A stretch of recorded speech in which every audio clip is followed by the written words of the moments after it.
ఏంటంట? మన ప్రేమలో పడిపోయిన దేవుడు అంటున్నాడు కదా సాతానుతో, నా కళ్ళతో చూడు వారు కొర్రివి వలె ఉన్నారు. దేవునికి స్తోత్రము కలుగును గాక. నీ యొక్క మలిన జీవితమును దేవుడు దేంతో నింపాడట? సేవకులు చెప్పు కదా, ప్రశస్తమైన వస్త్రములతో. ఏంటంట?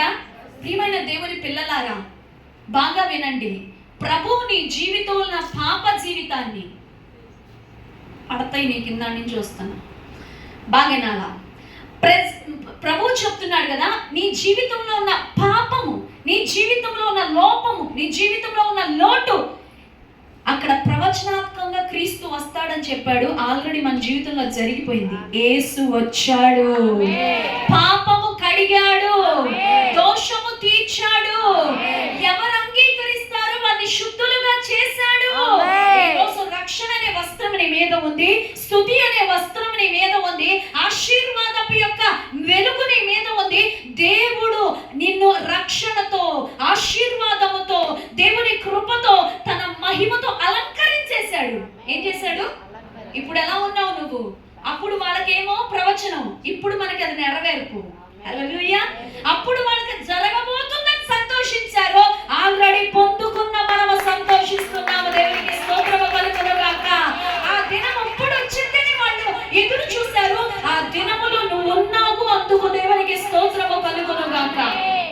ఏమైన దేవుని పిల్లలారా, మలినము అనేది దేవుడు కన్నులకి నీ మీద కనిపించట్లేదు అంటే నువ్వు అలా లేవని కాదు, కానీ ఆయన ప్రేమ నిన్ను తన కన్నులలో అద్భుతమైన కరుణ కృపలతో శుద్ధునిగా చూస్తుందంట. ఎలా చూస్తుందంట? ఈరోజు దేవుడు నీతో మాట్లాడుతున్నాడు కదా, కోరుకున్నాడు కాబట్టి, కొరివిలా చూస్తున్నాడు కాబట్టి ఆ ప్రేమను మనం తృణీకరించకూడదు. దేవుడి ప్రేమను మనం ఏం చేయకూడదు? అయ్యా నువ్వు ప్రశస్త వస్త్రాలు అన్నిటితో అలంకరించావో, ఆహాహా ఓహోహో నాలాంటి శుద్ధుడు లేడు, నాలాంటి యాజకుడు లేడు, నాలాంటి అందగాడు లేడు, నాలాంటి కృపావరములు గల్లోడు లేడు, నాలాంటి ప్రార్థనా పరుడు లేడు, నాలాంటి శుద్ధుడు లేడని ఎగిరిపడే లోపల అంటాడు కదా, కొంచెం తలపాగా కూడా పెట్టించయ్యా. ఏం పెట్టించు? తలపాగా. అది లేకపోతే దీనికి విలువ లేదయ్యా. విధేయత లేకపోతే, నీకు బుద్ధి లేకపోతే నీకు ఎన్నున్నా వ్యర్థమా కాదా? వ్యర్థమా కాదా? మా రవి గారి యొక్క చుట్టాల్లో ఒక వ్యక్తి ఉండేవాడు. ఆయన పెడుసం రవి అనుకుంటా. ఒక వ్యక్తి ఉండేవాడు, చాలా చక్కని అందగత్తె భార్య, చక్కని విధేయురాలంట, ఎంతో చక్కగా చదువుకుందట, ఎంతో విధేయతగా ఉండే స్త్రీ అంట. కానీ అతడు ఆమె సౌందర్యాన్ని కానీ, విధేయతను కానీ, అణుకువను కానీ, ప్రేమను కానీ ఏ రోజు గుర్తించలేదు.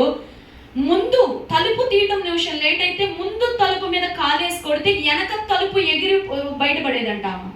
అంత బలంగా ఉండేవాడంట ఆయన. ఆమె విలువ ఏ రోజు కూడా అతడు గుర్తించిన వాడు కాదు.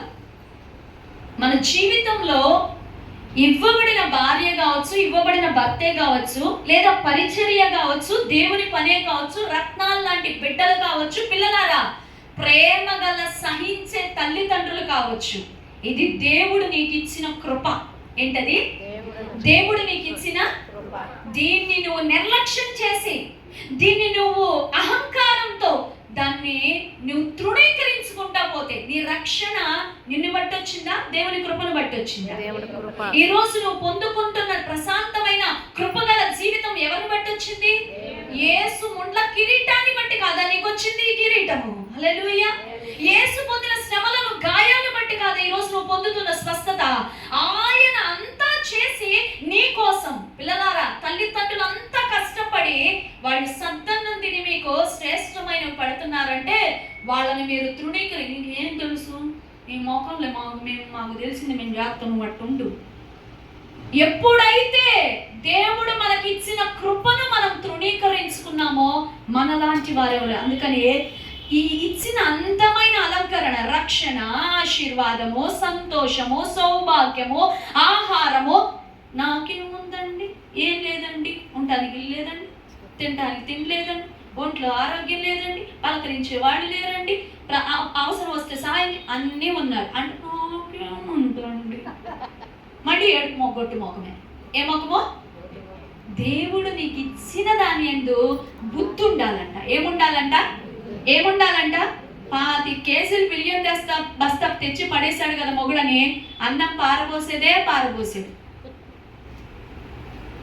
బాగా దుడ్డు చేతికి ఇచ్చాడు కదా అని అడ్డమైన ఖర్చులు పెట్టిందే పెట్టుడు. అదేమంటే కోపం వచ్చేస్తుంది. మీరందరూ మంచోళ్ళు, మీరు కుటుంబాల కోసం కష్టపడే స్త్రీలని నాకు తెలుసు. హల్లెలూయా, హల్లెలూయా, హల్లెలూయా. ఈరోజు ప్రియమైన బిడ్డలారా, మీకు ఇవ్వబడిన కృప, సంఘంలో మీకు స్థానం ఇచ్చారంటే దాని విలువేంటో మీకు తెలియాలా. నాకు కానీ ఇచ్చారు, నేను కాకపోతే ఎవరు ఉన్నారు అంటే.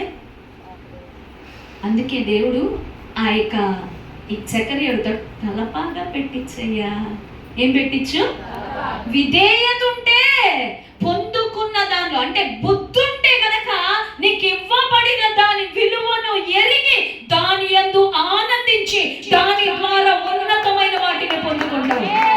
ఈరోజు దేవుడు అంటున్నాడు, నీకు ఇవ్వబడిన జీవితం, ఇవ్వబడిన రక్షణ, ఇవ్వబడిన చదువు, ఇవ్వబడిన భార్య, భర్త, పిల్లలు, ఇవ్వబడిన ఉద్యోగం, ఇవ్వబడిన అవకాశం, ఇవ్వబడిన చదువు దేవుడి యొక్క దానం. దాని యందు బుద్ధి కలిగి ఉండాలి. ఏముండాలా?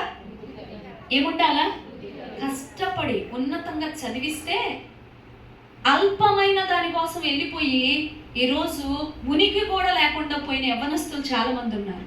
కష్టపడి చదివించారు, సరిగా చదువుకొని పెళ్లి చేసుకుంటే ఈరోజు ఉన్నత స్థితిలో ఉండాల్సిన ఈ ఆడబిడ్డ, మగబిడ్డ అసలు అడ్రస్ లేకుండా కూలి పనికి వెళ్ళిన కన్నా నీచంగా బతుకుతున్న వాళ్ళు ఉన్నారు. ఎందుకంటే వాళ్ళకి ఇవ్వబడిన దాని యందు బుద్ధి.